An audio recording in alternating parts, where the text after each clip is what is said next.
been at this road trip for a little over 2 weeks now, and we're having a good time. We've had about 7,000 people check out our website. And we've had about 700 people join us on calls, just like the one that you are on this evening. To keep up on all that we have going on, you can follow us on social media at JumpSparkATL, or go to the website roadtriptocollege.org to sign up for more sessions and to build your own road trip. With that being said, it is my pleasure this evening to introduce our moderator, Stacey Kay. If you are a returning viewer to our road trip, you have seen Stacey before. She has been serving as a moderator for a lot of our panels and really helping us to dig into a lot of the topics. Stacey is the owner of campus2career.net and works professionally to help college students transition to professional life through networking and job search coaching. She is also the author of the Brain Spark series, which is appearing exclusively as part of the virtual road trip. So it is my honor to hand it over to Stacey and get the evening started. Thank you, Kelly. Thank you so much. So I just wanted to tell, I always tell people the next 3 events. Tomorrow at 5 p.m. we have the University of Richmond virtual tour. On Friday, there's a virtual tour of Emory at 1 p.m. And on Monday, don't forget to celebrate Father's Day on Sunday. On Monday, University of Virginia at 5 p.m. Much has changed in the world of standardized testing in the last several weeks. Spring SAT and AC tests have been postponed. AP testings were take homes, and the ACTs moved to computer-based testing. Apple Ruth actually anticipated that for September may actually be sooner. Almost every other day, another college is announcing test optional, but does that mean that students should be opting out of testing altogether? Today, we have the founder of Apple Ruth, is Jed Apple Ruth. He's going to give us a thorough investigation of what we know so far about standardized testing for 2020. So I'm going to let Jed take it from here. And oh, I'm sorry, please type in your questions in the Q&A or chat, whichever works for you. I'll be tracking them. Okay, that sounds great. All right, so let's jump into it. Today we're talking about everything with testing. Things are in flux in a way we haven't seen probably ever. I've been in this business for 20 years now, and it's been an extraordinary time. Education in general is going through this, lots of changes very quickly. So we're trying to be on top of this and give good guidance in terms of how things are evolving. Things we'll talk about tonight, the big topics are building your testing plan, looking at the key differentiator, the ACT versus the SAT, choosing one, how it's working with testing, with distancing. We have some feedback from the first tests this weekend, looking at bottlenecks, who's gonna have access to these tests, juniors or seniors, the home administration of the tests coming, the ACT in the fall / early winter, SAT next year at the earliest, with the essays, test optional, and then do we need these SAT tests for subjects, which are bigger in normal years, but this year they're really not so big. All right, let's jump in. Key dates. We just had on Saturday the first ACT in COVID times, and about 1/3 of the test centers in the country were open.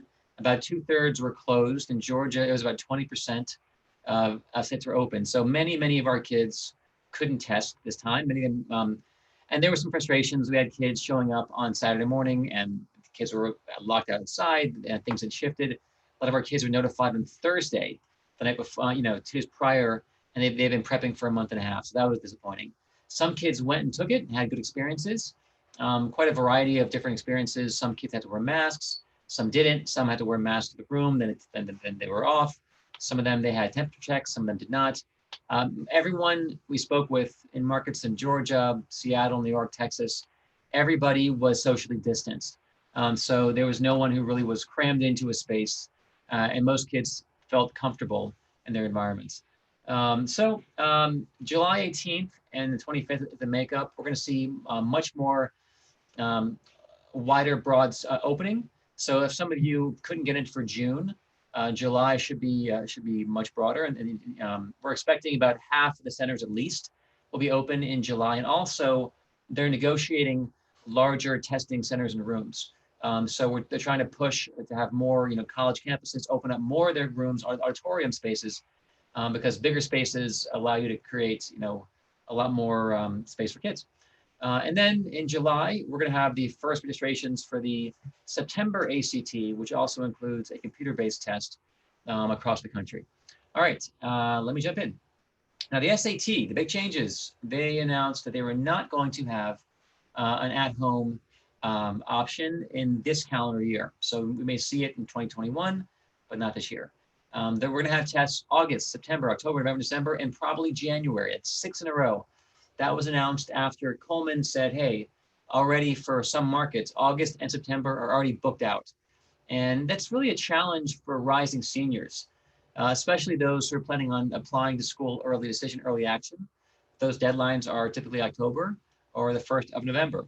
And so he asked schools to be more flexible and maybe increase their deadlines. But what happened was after the announcement, many more schools went test optional.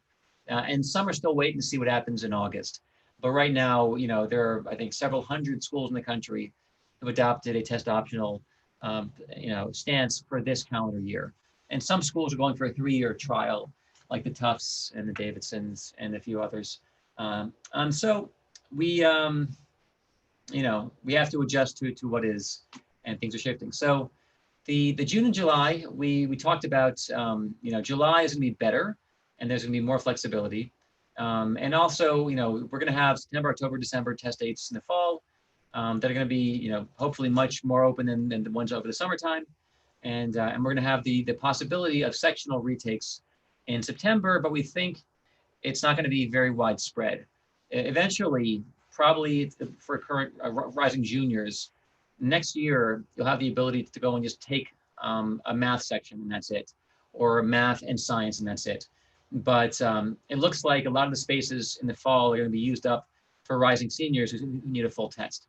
And so the retake rooms are being squeezed out essentially by the kids who need full tests, in the same way that the computer-based tests that we're going to be rolled out in September are being squeezed out also by kids who are taking it in paper. We are looking for in the fall or early winter a at-home ACT, similar to the at-home AP exams that took place in May, as well as the at-home SSAT, the at-home GRE, GMAT, LSAT, MCAT. Essentially, all the tests are going at home, but the ACT will be way before the College Board with the SAT. So in terms of what it's going to be like, we were worried, but it seems like when you walk in, some centers ask you, were you exposed to people with COVID? Have you traveled? Some places do a check for temperature, some do not. The masks, honestly, a lot of kids said they're supposed to be required, but kids took it down during the test because, as you know, it's kind of hard for 4 hours, to keep breathing through a mask. And some kids kept it on, but some took it off. And in the grand scheme, all of our kids said they felt okay, and everyone was in a pretty large room, and no one felt like they were crammed in. So that didn't happen. All right.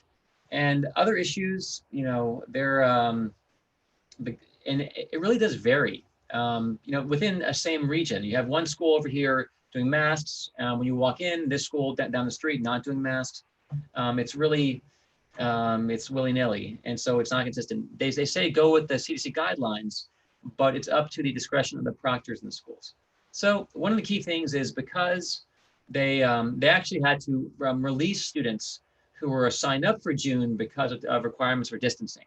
So if they had 500 kids sign up for the June test, they may have knocked 100 off to make more room for desks and spacing. And they knocked off kids who were rising juniors, and they kept mostly the seniors essentially, and those in the order of registration. Those who had signed up earlier had the first pick, and those who were in the back of the queue got knocked off first. Last in, first out. All right, the schedule is here. So we have June, July for the ACT, then September, October, December. So we have 4 more ACTs, and then we have 5 more SATs, and then probably we're going to see a June SAT, and potentially we'll see 1 more ACT. Would not be surprised if they go and announce that they're going to do a test in November as well. That's a possibility because they're having constraints and because only a third of centers are open for June. So there is this pent-up demand. Alternatively, they may release their at-home test as early as, it could be October or November or December. And as soon as they release their at-home test, they can clear out all the pent-up demand in one shot. They can get 1 million kids in, and then everyone has a test. So that would be amazing, and then there wouldn't be any risk for anybody or the proctors. So we're hoping that'll happen soon. They haven't made that announcement yet. That could be forthcoming at any time. All right, key deadlines might shift. Typically, I mentioned November 1st, you have deadlines for early, October 15th, so some are early. Those might move a bit. We haven't heard yet from schools, but it's still only mid-June. They might announce changes June, July, or August. And the same way that the Jan 1st deadlines might shift for regular admission. In the same way that this year, the May 1st deadlines for deposits, for many, many schools, they were moved to the June 1st. So we expect more flexibility. You can't predict it, but wouldn't be surprised if it happens. The PSAT should hold in October. They may do it over multiple days and have to administer multiple different test forms, like 588C on Wednesday and 525B on Thursday, and because it may be impossible to have all the kids come. And schools may be staggered, and we're doing cohorts, cohort A, cohort B, to allow distancing. And so we may see that the tests also staggered in October. Now, there's a question of how much will these things matter? Will they matter more or less? Because right now what's happening, kids are looking more and more the same. Some people have lost their spring grades. They were pass fail. Some of them lost their internships or summer programs or experiences that were going to make them stand out. And so when kids look more the same, good testing is a way to stand out from the pack. However, there are issues of access because of kids like if you're in Massachusetts, 0 kids were able to take the ACT in June and probably 0 for July. So if you're in Boston and you can't test, how can they hold these kids to that standard? And so we'll testing. So it's optional. And there are certain schools like Cal State went test blind. And there are others, but most schools are saying they're optional, which means if you have them, they'll factor in. And good tests are going to stand out more in this year with diminished testing. And so we have issues right now of bottlenecks. And we have issues where the seniors are getting priority, the juniors are being pushed back. So if you're a junior prepping over the summer, you have to expect that you may prep some over June and July, but you may not get a seat until November or December. And that's totally fine. For years, we've had kids do prep classes in June, July, and then know they were taking the actual test in December. That's actually totally fine as long as you renew the material within about a month and a half of the actual test and do at least one practice test in advance of your official test. So totally fine. The basics, you want to start with a testing plan. There will be different timelines for seniors versus sophomores and juniors. If you're a sophomore, I wouldn't sweat it right now. The seats are all going to go to the seniors and juniors. And so wait, but if you're a rising junior, I'd expect you'll be able to get in by November, December, definitely by the winter. So you'll get in your 3 tests. But right now, the name of the game is getting the seniors through because they're the ones who've been really affected with March cancellations and May and June and so forth. So they're going to be prioritized. And so be mindful that juniors, current rising juniors, you will probably be pushed after the seniors, which makes absolute sense. The name of the game is you want to figure out which test is better, the SAT or the ACT. We do practice tests constantly. You can use your PSAT as a proxy for the SAT. Some schools offer a pre-ACT, but the name of the game is you want one-time proctor test and compare them. They overlap about 80%. So if you're prepping for one, you are prepping for the other. And if you are a rising senior, I would say in this calendar year, it's totally appropriate to sign up for both the SAT and the ACT and see what you get, because it may vary. We don't know yet in terms of number of spaces. And also the SAT, they canceled 3 in a row. They canceled March, they canceled May, they canceled June. So August in many markets is already over subscribed. So you may have an easier shot getting into the ACT, which only canceled the April test and 2/3 of the June test based on where you are. So when you prep for one, you prep for the other. And even if typically we say if you're within a 70-point range on the SAT, which means if I get a 1200 on the SAT and a 25 ACT or a 27 ACT, I'm in the margin of error in the range of indifference. Then I'll defer to my student preference. If, however, I have a 1200 on the SAT, but a 29 or 30 on the ACT, I am better on the ACT. And in most years, I would just say, let's go with the ACT and never look back. We never prep kids for both tests. We guide them towards one, the better one, or the one they prefer. Simply save them energy and time and their parents' resources. But again, when I'm prepping for one, there's so much overlap. in terms of the reading content, the math overlaps, so the math overlaps at least half, the grammar overlaps like 90%, so a lot of overlap. All right, typically we advise kids taking it 3 times because we see gains of confidence and gains of content mastery. And some kids are 1 and done, some are 2 and done, but on average, analyzing our 10,000 plus kids a year who take it, we see gains through the 3rd SAT when they're prepping. However, there's guidance at the very top down that if you only have 1 administration, we understand it. We're expecting test scores to be lower this year because kids can't take it 3 times. And you know, they're trying to get everybody in. And also they're gonna be much more lenient on the SAT subject test this year. And so they said here, you will not be disadvantaged in any single way if you don't have your SAT test for subjects. So that's different this year. All right. The calendar is important for scheduling. And this year, if you're a rising senior, it's just when can I get in? That's the priority. Typically, if you're a junior, we'd say, when is your life crazy with activities?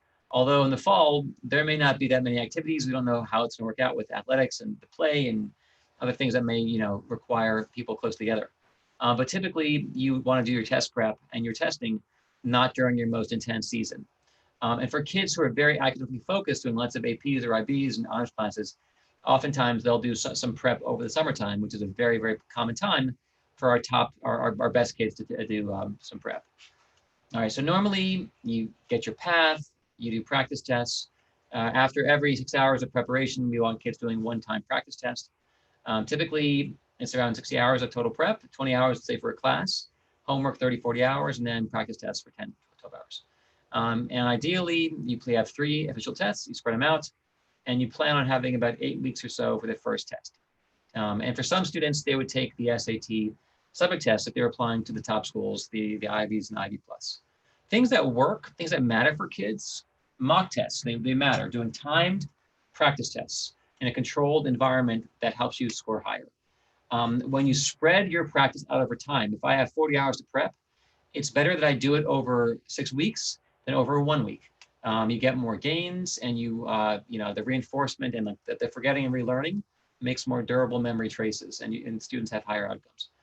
Kids who start earlier on testing and have more contact time and more practice tests tend to do better. Having some momentum at the end is meaningful. So you wouldn't do all your prep in June and July and then wait and go in cold in February. It's a bad idea. Make sure you reinforce things within a month or so. And then having a goal is also helpful for motivation and staying focused. Scheduling, kids, again, see progress through 3 tests. Typically, we see a nice jump between test 1 and test 2 and a smaller sectional jump on test 3. And, you know, planning around convenience. So in terms of, should I wait till later as a junior? We did some research, and it turns out, no. If you've taken Algebra 2 as a sophomore, you don't need to wait at all. Kids can start doing testing in their junior year, and they're golden. If you're actively in Algebra 2 as a junior, don't touch any tests officially until the springtime. So we're talking about the February ACT or the March SAT, because there's so much Algebra 2 on the tests. Also, kids who are English as a second language just need more exposure to advanced language, especially those taking the SAT especially, which has a much higher grade level for reading. The reading level of the SAT is an 11th grade reading level versus a 9th grade reading level for the ACT in terms of vocabulary level and sentence complexity. All right, so starting early, you can spread things out better, more time, more practice tests, and less pressure, honestly. I'm gonna skip that slide. And again, many of our top students start earlier. And some of them are done by the spring of junior year. Some of our top kids who are going for national merit and really going for high scores. But some kids, again, benefit from waiting. And I mentioned the math and the extra reading exposure. All right, also super scoring. Super scoring is they take your best math and your best reading and they use them together in committee. So, and that's also a reason that there's some random fluctuations, but I guess right or wrong on a couple of questions, I could swing 20, 30 points on the SAT. And so for that reason, it's beneficial to have several administrations. Also, you gain more confidence, and it's also motivating to see your scores going up over several tests. All right, so 3 is ideal. One thing, it's important to know that there are no easy or hard test dates over time. In a given calendar year, it might vary. We could have a really tough math section in 2018 and a really hard verbal in December of 2017. But over the course of 5 years, those differences all wash out. So 1 year, math is really, really hard in 2018 in December, but then the next year, math's really easy in December. So if anyone says never take December, they don't know much about testing. It's just, they had a very small sample size and they don't have a big enough, we have 8,000 plus kids in a few years with outcomes. So ultimately, just go with your schedule, not with some idea that it's harder or easier on test date. Same thing with the ACT. It's consistent, the tests don't swing over time. So the schedule, ideally avoid major life conflicts, find out when prep's gonna be manageable, and for many in the summertime is pretty good. Certain students, athletes, students with disabilities, or really academically advanced students may have different schedules. Athletes may need to score early if they're being recruited. A coach said, I need something to figure out, should I even be spending my energy talking to you about recruiting you if they have to manage their average scores for their team. Like there's an NCAA requirement for like this matrix for eligibility, but coaches know if I'm looking at applying to Duke or applying to a certain school, you have to maintain this level of testing and GPA for the team. So they want to see a test to simply have a sense of, are you even close? I can get you in with this test score, I can't get you in with that test score. That's part of, so that's why athletes sometimes need testing end of sophomore or beginning of junior year if the coaches are showing interest. If your students have learning differences, ideally you have shorter sessions, an hour is easy. And it used to be that there would be an issue of driving to students' houses, but now we're doing it all by Zoom. So right now, an hour session is very easy. You can do an hour, hour and a half. You turn it on, turn it off. So Zoom is great. It works. Been doing Zoom for 10 years actually, but now we're doing everything by Zoom. It's working out fine. And so students with learning differences, some kids may need more work, more time, more exposure if they have memory issues or traumatic brain things, or people on the spectrum of autism. We have all kinds of students we work with, and some need more preparation. And then really accelerated students, some of them are great readers. They then calc, as sophomores, they can go earlier and do great. And we even see some very advanced students take it at the end of sophomore year, but that's really tough during COVID because the seats are being prioritized for seniors, and then juniors last the sophomores. All right, so summertime, prep's totally fine, and you can do your work. And when you have a delay, part of it is keeping content fresh. Some kids had their test canceled in March, and they're having to, prep for August, which is a much longer time, and just spread things out, review it every couple of weeks. Don't let it go for like 3 months. Just keep some momentum and have a plan with that. Now the essays were dealt a massive blow in early June when the University of California dropped the use of the essay. And they also announced a crazy plan, 2 years optional, 2 years blind for in-state students, not for out-of-state students. And then they're going to try to either recreate their tests, or drop testing. So, but they decided as of immediately, they are taking the essays. And California, they have 218,000 applicants, so they're a major force in keeping essay up. So now the essay is an empty shell of what it once was. In 2018, 2.4 million kids took the essay for the SAT or the ACT. This year, it'll be nothing resembling that. Here are the schools. This list used to be every school, the Dukes and the Harvards and the MITs and the Dartmouths. And now we have Rhode Island College, not a university of, SoCA. It's like 100,000 kids. Martin Luther College, not for many Jewish kids probably. The military academies, they have 11,000 applicants. They're actually a big force. If you're a West Point, person, they want the essay. University of Minnesota Morris, Montana Western, Mary Hardin Baylor, and Vanderhook College of Music, like 1,000 kids or less. So that's it. So the colleges who require it, that's our little list. It's like 30,000 kids. It really is nothing. And the U.S. Military Academies is the main one. Then we have 16 schools that are recommended. Amherst and Duke are good schools. Michigan State, okay. But other ones, Webb is small, Eastern Illinois is small, Charleston is a good school, Minnesota. But this list, again, is around 200,000 total with, the Duke has 4,000 applicants and Montana is pretty big and so forth. But Michigan State's like pretty big too. But the grand scheme of things, this is a fraction of a fraction. This is only recommended, not required.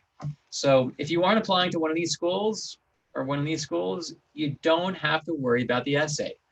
I think it'll be phased out within a couple years because it's not going to be worth administering it or having graders if no one's taking it. So I would be surprised if we see an announcement within the next year and a half, 2 years from the College Board. So again, most kids don't need it. It's optional. It really means optional. And for most schools, they're not going to look at it. It's not going to be part of your admissions review process. Therefore, why bother? So that's definitely a big change from the past. All right, then we look at the idea of home-based testing. It's been coming to many. The GRE opened their home-based testing on March 27th. So they've been doing this now for months. Then the GRE, the GMAT, the LSAT, the MCAT, the IC, many. And universities are saying totally fine. The same as colleges all over the country are accepting the at-home APs. They're also accepting these at-home tests. Now, and then there's all these things where you have virtual proctors, and they're watching you. They're doing a scan of your room, and there's also computer-based algorithms that are analyzing if there's somebody else in the frame. If you're turning your head off the frame a lot, if there's a camera, if there's something, they'll flag it, review it, and they can act on those anomalies. Now, the ACT is way ahead on this one. They may release this thing as early as October or as late as the winter. So we aren't sure, but I'm expecting an announcement sometime next month or two. The SAT is going to happen in 2021, if ever. They're not ready. Now, take-home tests, there are people who love it, and there are folks who don't trust those. Cornell, so McKenna in California said they're not going to accept anything from at home. They don't like those. Cornell says, well, they can't yet be validated. We don't have the data. And also there are problems with access, that some kids are going to have a good connection and they're going to have a quiet space. Other kids will have spotty internet and a loud room. And therefore, send them if you think they're an accurate reflection of your abilities. Otherwise, they're being kind of flexible with it.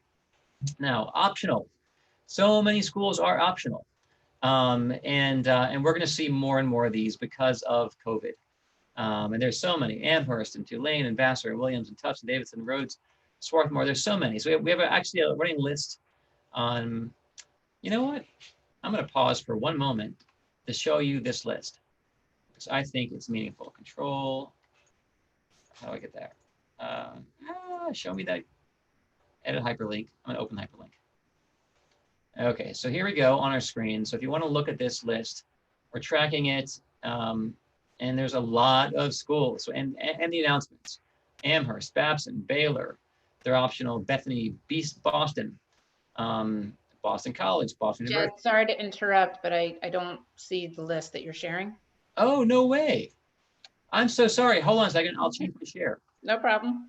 Thanks for that. Hold on. So you're looking at the. Hold on. I'm going to open this up and go to. I appreciate that. I'm going to. We're still seeing the PowerPoint. Maybe you need to Yes, but I have to use a new share, and I'm going to share my screen. Okay.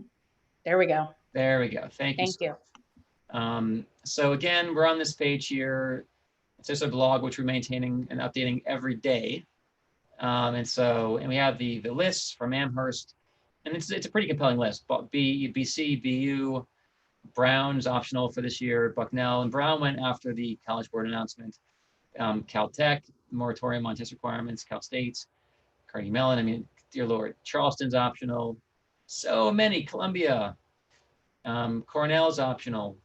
They're optional, but they have, they prefer tests if you have them. Dartmouth's optional, Davidson. Many still are not, but there'll be more. Harvard's optional, Johns Hopkins, and so forth. Mercer, Middlebury. So Rice, Rochester. Those are the main ones. So there are more coming. Swarthmore. There's some very good schools on this list: Tufts, Tulane, UC, and so forth. So if you're curious, pull up this thing. Oh, yeah, UNC. All right, they can set their own requirements. All right, so I'm gonna go back to my deck, but testing plan here. Just be mindful, things are changing, and actually, you know what? Let me hop down to that slide. I'll start from slide. Okay. All right. So home-based testing, I mentioned that. It's optional. And one important thing is test optional doesn't mean test blind. So again, if you have good test scores, they're going to strengthen the application. If you don't have test scores, if you can't take them, they understand. If you have a 34 on the ACT, that's still compelling. And especially for admissions officers who've been reading test scores for 30 years. They're still part of the application. And so optional, you know, they will stand out this year more than other years. So a quick list, and again, it's not current. There are many other schools, but I just want to show a few of them. Then we have some of these doing a 3-year trial. So if you're currently a sophomore, well, Davidson, Haverford, Middlebury Road, Swarthmore, Tufts, Trinity, all those schools will be optional for 3 years. Then we have some that are going permanently optional, Oregon State, Oregon, Butler, and so forth. Then you have all these who are doing a year, and we're seeing, you know, how things play out for them. All right. But Cornell is one of the schools we're like, hey, it's optional, but if you have them, it's to your advantage. And they say, for those who cannot take them and submit them, we'll look with increased scrutiny, other things. So we'll have more scrutiny on your GPA, your course choice, your rigor, other activities for learning, other testing. If you have AP exams, those will loom larger. Your essays will loom larger, and your counselor and teacher recs will loom larger. So if you have testing, you know, it's going to be beneficial for you. It'll actually help your application. So all things being equal, good test scores will still stand out. They always have. Then you have the SAT test for subjects. And this number is going to plummet because this year in February, we saw MIT, Caltech, Harvey Mudd, the 3 last schools who require them for all students drop the requirement. And that's some 70,000 kids. So the numbers are going to really fall. And so they're definitely lower priority. And typically most kids take these in May and June. And those test dates were canceled. So we're going to see only a fraction of the kids taking them this year compared to prior years. Typically it's about 250,000 kids. This year it could be 50,000 kids. And so this year they are really optional. However, if you have a 780 on Math 2 and 790 on Physics, that will be more impressive. That will stand, it'll be more unusual. If they often, you know, MIT would get a slew of 800s, but now, you know, well, they're a different story because they actually are not going to use it in admissions. MIT and Caltech are not going to consider them in admissions, which is a big change, but many other schools will. And so again, here are the big ones. Math 2 is always the most prominent one because Math 2 is pre-calculus. And, you know, some kids are taking calculus as seniors and they have no sense of, will I get a 5 on the AP or a 2 on the AP? And so, you know, getting a 750 on pre-cal on Math 2 tells you, okay, this kid's good at math. And in a standardized, you know, way, because, you know, they're getting applications from, you know, thousands of high schools and some of them have very different math standards. But if I get a 750 on Math 2, that means something. And if you're going to an engineering program or computer science or, you know, pre-business for finance, pre-calculus is an important skill to master, which is why it's the most popular test by a lot. Then you have chemistry, history, math 1, physics, literature, bio. Then you go to the languages, and look at this. You have 140,000 kids taking Math 2, only, you know, like 5,000 kids taking French or Chinese or Spanish. So the languages aren't that important, and they're pretty small, and eventually they'll be phased out because it's not worth writing a new test for 500 kids. You know, Hebrews, you know, these are small tests versus Math 2, the STEM courses, chemistry, they're still pretty meaningful and pretty large. Typically, you can't take them in March. Most kids take them in May and June, but this year they weren't offered. They'll still be offered in August, October, and November. But in this calendar year, these are so much below the SAT. So I want you to get a strong SAT before even thinking about these tests. They're not as important. So they're more of a luxury. And on a given calendar day, you take either the SAT or the test for subjects, 1, 2, or 3 of them. And it typically recommended means expected. Required, there really aren't schools left to require them. McGill requires them for the SAT, and a few certain majors do for BU, Cornell, for very specific majors. If I'm applying to the joint bachelor's in the DDS or bachelor's in the MD degree, but other programs don't require them. Ones who recommend them, historically, it's been UC, Princeton, Harvard, Webb, Georgetown. It's the Ivies Plus, and then those who will consider many good schools: Amherst, Barnard, Columbia, UNC, even UGA. And so for these schools, if I, you know, have a strong score over 700, I'd send it. But if my test scores aren't strong, I wouldn't send it to Swarthmore or Tufts. But for other schools, typically recommended meant we want to see it. And our average student submits them. But if they're a burden, or if you're a first generation kid or lower income, or, then we'll make an exception. But typically they expect to see them from kids applying, because they have so many kids with amazing test scores and amazing grades. This is one more differentiator. Because these schools are the most selective schools in the country. That's why they want those tests. All right, Harvard and Yale said, yeah, we're not going to penalize kids who don't have them this year. And then Yale said, tests that were once recommended are now totally optional. Because again, access. May and June were canceled. Like, most kids just can't take these because they're trying to get in their actual SAT tests. A few other thoughts: accommodations may be affected. Some kids with extra time. That wasn't a problem for our kids for the ACT and this weekend, but some of them may have challenges going forward. And then we have, again, in 2020, we have this computer-based testing initiative, and then section of retesting and super scoring coming. And so you can practice the computer-based test at home, practicing, playing with the stuff. But honestly, we think that many schools are not going to make room for this year, because they're going to be using all their rooms for distanced paper tests. And so they don't have, capacity. And I think this will be pushed back probably into any kind of broad rollout into next year. But eventually it'll be a very, very big deal for rising juniors. And the retakes are amazing. I'm a big fan of them. We don't yet know how many colleges will embrace them or not like them. But I think most colleges who super score the ACT will embrace these. And they'll let you just take math or science or chemistry. I'm sorry, math or science or reading. And now the digital retakes, you have to have one solid ACT before you can do a sectional retest. Again, probably not an issue for the fall, but for later. And it's important that students practice in digital formats before going in and taking the actual full test. Students with disabilities, can take the computer-based option. Again, not pressing for the fall. And then in terms of how many seats will be open in the fall, I think it'll be a very small rollout, but it'll get bigger and bigger over the course of, in late into fall and winter and next year for sure.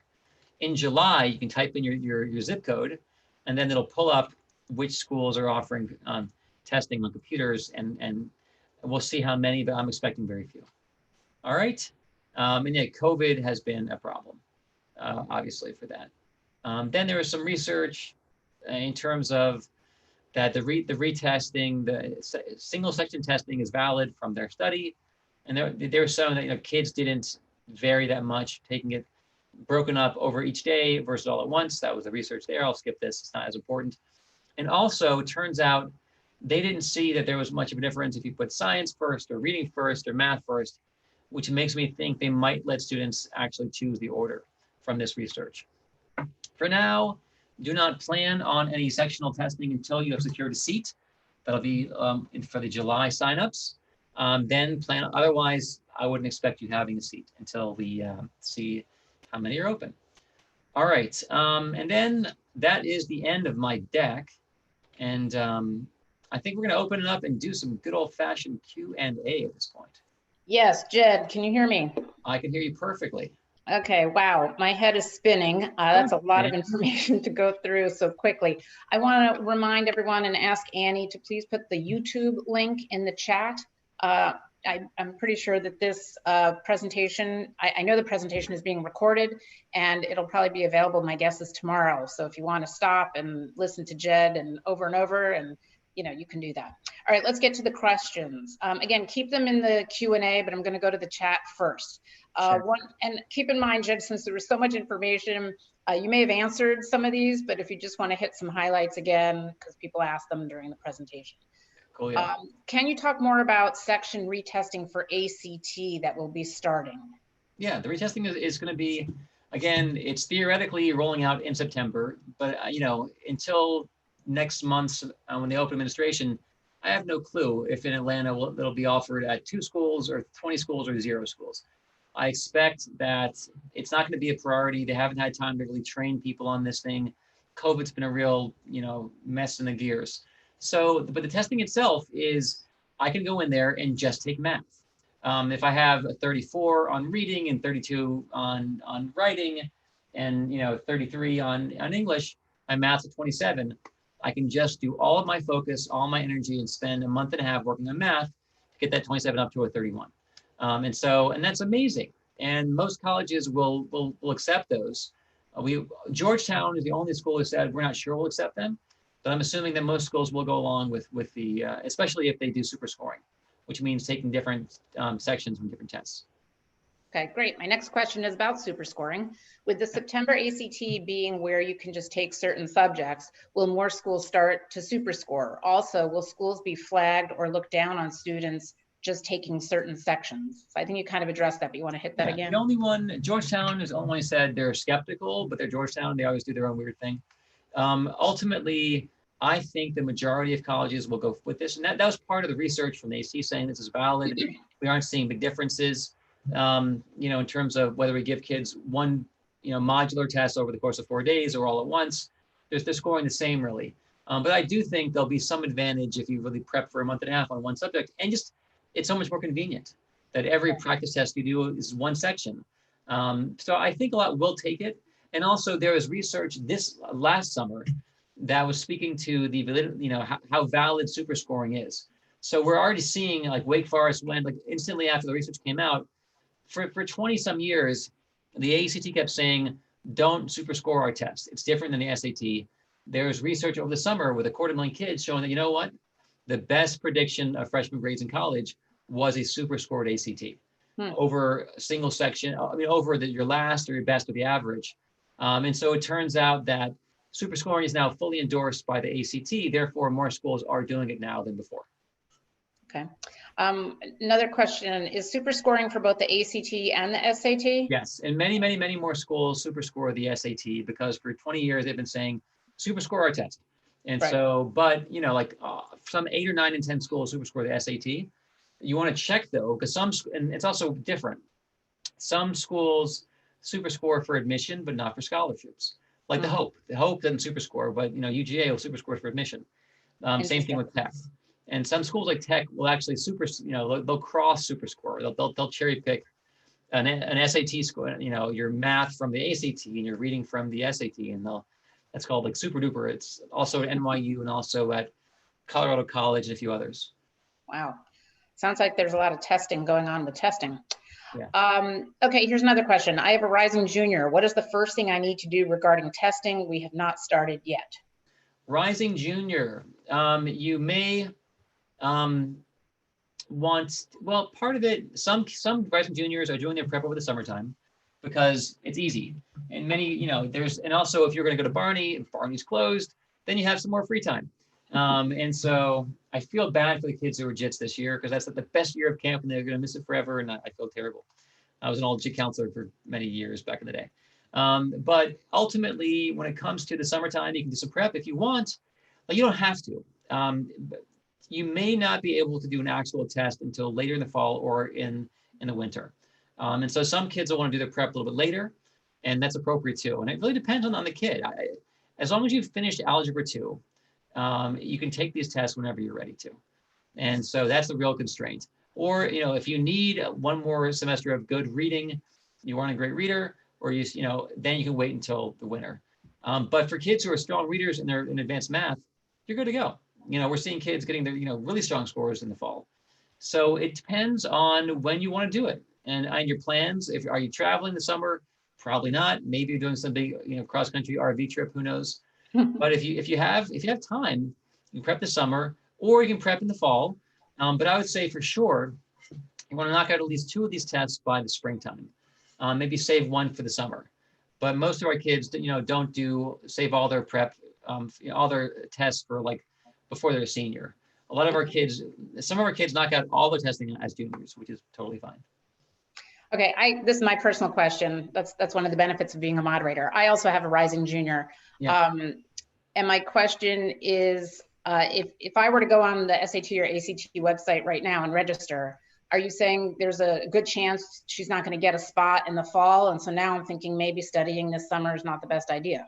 Well, the ACT has said they had to bump kids. The College Board, I know they're doing priority for rising seniors for obvious reasons. Sure. But in terms of, are they willing to bump kids off? I don't know that yet. I think because they opened their registration and it was priority. It was like for seniors first. So I feel more confident that if you have a spot and you're a rising junior, you're going to keep it for the SAT. It seems the ACT, they were forced to kick some kids out. Okay. But they're going to eventually get them in. And if you prep, here's the thing. It's even if you do a big lift in June and July, even if you aren't testing until November or December, it's okay. As long as you review the material, and not every week, it's much easier to reinforce material you learn, well in the summertime over, a few sessions versus like you don't forget everything in 2 months. Sure. You would forget more if you were doing a hard review in June, July than taking it in March. But I don't think we're in that scenario. I think most of our kids we will get, and especially as the seniors start finishing up and applying, you're gonna have a lot more spots opening up. And also by then, like they're negotiating with college campuses to have bigger venues. And also with the ACT, there's a good chance we'll see an at-home test, which will wipe out all the demand in one shot. Okay, let me keep going here. Next question. My kids took the ACT in February, and after 2 sections, they were sent home due to bad weather. They received scores for the sections they completed. They retook the ACT in March as a makeup date and did worse on those sections. Will ACT allow them to use those scores from the February test? The better scores from February. It's so unusual. I would have to go and log into their accounts and see if those things were posted as actual scores. If they weren't just like, preliminary. If those are official test date scores, so it shows those over, then I would assume that colleges could get those and use those. But that's really unusual. And I would probably reach out to the ACT and look at how they're using, are they calling that, that's really extraordinary, actually. We stumped Dr. Apple. That's a new one. I haven't heard of them posting scores on a half cancel test, but I guess, and I would hope they would use it. If they told you the scores and they graded them on a standardized scale, I would hope they'd let you use them. And I think the odds are better than half if they told you the scores, that it'll be on your account and you'll be able to send those. Okay. If my child is a rising junior and is on a block schedule, she may not take Algebra 2 until the spring semester. Should she wait till late spring to take the test? Yes. I would look at, if you're taking Algebra 2 in the spring, I would say, let's look at a first test. And again, the lovely thing is we have summer testing options. And we do have kids who do everything. Like, here's the thing. There's a June ACT and July and September. You can knock out 3 tests before early deadlines. On the same thing with the SAT, there's June, there's August, and then October. So we do have kids who that's all they do. They don't touch testing until they finish the junior year and do 3 in a row and they're done. And so for this case, I would say, you know what? I consider a first good test would be like the May, because Algebra 2 is important. And so I would say the May SAT should be the first one for you, or the April ACT. Okay. Next question. I have a rising junior. If he doesn't get into the September ACT, should he still start prep and practice starting in August? How early should rising juniors start prep if the reality is they may not actually get into the test date until November, December? You touched on that, but let's just reiterate that. To rehash that, I think it's fine to do the big lift of content and mastery and learning over the course of 8-10 weeks, and then just reinforce it, review it every 2 or 3 weeks. It's easier to do the prep when you don't have other academic demands. So a lot of our top kids prefer that, even if they plan on delaying a few months. Just when academically, it's much easier to review material than learn it fresh. So review is much less of a lift. Okay. Does test optional really mean test optional? Should our kids call it a day and abandon testing, especially if they aren't really strong test takers? If you are not a strong test taker, then optional means optional.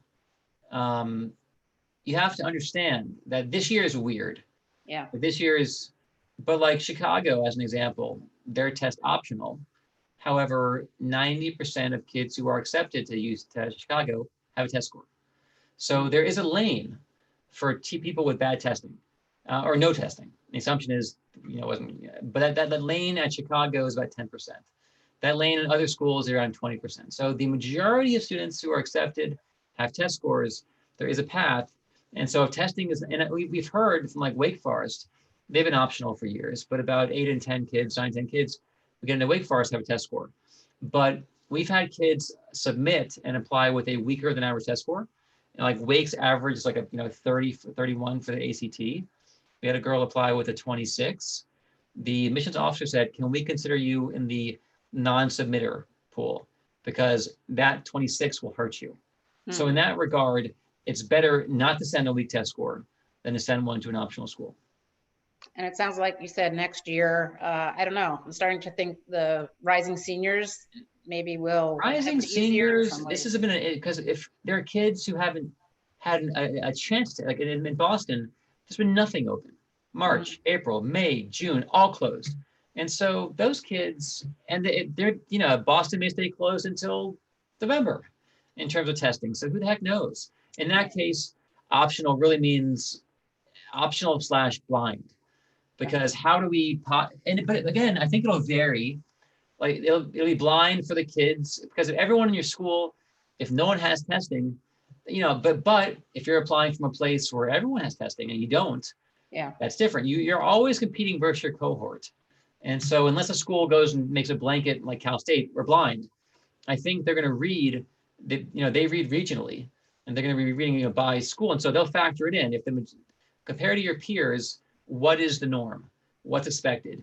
And if almost everyone in your class has a test score and you don't, it'll be harder to say, I had a hardship, testing wasn't available, when almost everyone, in your school has test scores. Okay. So I think it'll vary by the geography. If you wind up doing an at-home testing, do testing accommodations still apply? Yes. They're going to make and part of them, they're baked in. Like time and a half, it's baked in.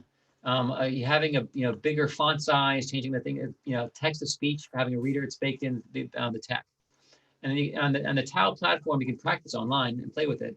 But most accommodations are going to be and honestly, 3/4 accommodations are time and a half or double time, and that's all baked into the system. Okay. Is it going to be harder or easier to get into college due to test optional? Let's talk next year and the year after. What do you think? Easier or harder? I mean, this year is just so crazy because everyone looks the same. And so will this year be more of a lottery? Maybe.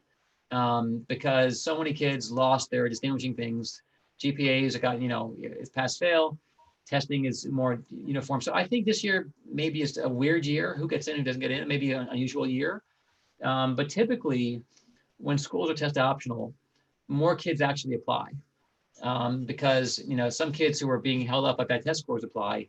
And so schools often become more selective when they go test optional. And so in that regard, is it easier? No, I wouldn't say that. Most schools go optional for 2 reasons. One of the reasons they may be able to bring in more, increased diversity. And the other reason is they want to bring in kids who are full pay kids who have bad test scores. And this year more than ever, they're losing all their international full pay kids. Not all of them. Many kids who travel can't travel here because of restrictions and so forth. So budgets are going to be so slammed. Schools are losing hundreds of millions, if not billions of dollars. And especially if they're getting funded from the states, revenues are down, taxes. So they're going to need full pay kids like never before. They need money like never before. So money talks a lot this year in ways that it hasn't in years past. And so I think in that regard, so full pay kids will have a real pop, I think, this year. Okay. When can my kids sign up for the September ACT? July. Okay. Okay, we did post the link twice, I think, for the test optional school updates in the chat. Hopefully you got that. Is testing open now for August ACT? That was part of their big, not debacle, but they opened it 2 weeks ago. That was before David Coleman's letter, the president, CEO. And they opened it up to early priority registration. It's been about 2 weeks. And the problem was that the servers went down. There was so much demand at once. There was a big, people were upset. There were articles about it. So yes, August is open. And what about September is the next question? I think so, because Coleman mentioned that many sites were already sold out for August, it's end September. So I'm pretty sure, actually from that, I'm certain that, you know, if you're saying we're already oversubscribed for August, for the fall, then yes, Right. they must be open. Sorry for the repetitive questions. The sun is going down and I'm an hour behind you. So, okay. When I've called the ACT, I've been extremely disappointed with their customer service. Any advice? Call Jed with your questions? No, I mean, they've been slammed. They're trying their best. And this weekend, it was a mess. They're trying to communicate on the fly. And like in schools where like people on Thursday night were being notified your test is canceled or delayed. And on Friday, some people, it was Saturday morning. So they've been, I mean, it's been tough because some schools say, sorry, we're closing. We were waiting and seeing, but now we're pulling the rug out. It's a hard time for schools. It's a hard time for testing, but I guess have patience and expect you may wait longer now because of all of this weirdness. And all these kids are trying to get in and they feel upset and they're anxious and nervous. It's going to be a strange admission cycle. There's a lot of, just be patient, call early, I would say. Okay. How late do you suspect schools will wait to go test optional if they haven't changed anything yet? You think some schools are still going to flip? They're going to flip after what happens in August and September. We're going to see, there are 200 schools that made moves, but there are 2,500 four-year schools. So we have hundreds and hundreds who require testing right now, who are waiting. And so I think we're going to see a trickle over the summertime. And then after the first August administration, if it's great and it's very positive and kids, then that may change things. If it's a train wreck, after every train wreck, you see a lot more schools go optional. And so, and part of it is, so June, only a fourth of kids or so got in. Will July be better? If July is really tough too, again, we'll see more schools saying optional because eventually you have to. This is an interesting question, not just because of COVID, but other things unfortunately going on in the news. We've been hearing mixed things regarding the upcoming college admissions season. How will colleges be looking at higher test scores? Will they be viewed as a sign of privilege? No. I mean, that's I don't know. Everything's a sign of privilege. I mean, I don't know. The grand scheme of things, that was one of the comments that California, that every measure we have is a bias measure. In terms of access to AP classes, IB, it's all correlated. GPA and AP and IB, test scores, extracurricular activities, summer experiences, internships, it's all tied to income. Everything correlates with income. So in terms of, is testing going to stand out as a biased measure among other biased measures? And ultimately it's more the COVID effect. More kids who can't test are being hit. I guess New York City, certain markets got slammed. Other markets that are very affluent weren't slammed. And so I think it's less a reflection of you have money versus you got lucky in the COVID, sweepstakes. And your places were, because like in Wyoming, 70% of sites are open. And in Maine, 0. Vermont, 0. And there are many poor places in Vermont, but there's, everything's closed for the ACT. So I don't see a high test score as being an issue. And the same thing is, a lot of lower income, minority students were getting into UC because of higher test scores. And so, it simply was actually a means of getting in for some lower SES kids. Having good scores was a pathway forward for for lower income students. Right. So grand scheme of things, if you have a great test score, don't hide it. It's still a great test score. Having a 5 on an AP exam is a 5 on an AP exam. Showing mastery, having a 780 on Math 2, that means you mastered a certain content area. I wouldn't think that's a sign of privilege and I'm a bad person, Okay. Jed Applereath, I want to thank you so much for your time and your expertise. I want to remind everyone that after this screen goes blank, a survey will pop up and we would love to hear your feedback. You'll also be getting a link to this survey tomorrow in your email. And we really do love to hear your feedback and we hope we'll see you on more events for the virtual college road trip. Thank you so much. Good night, everybody.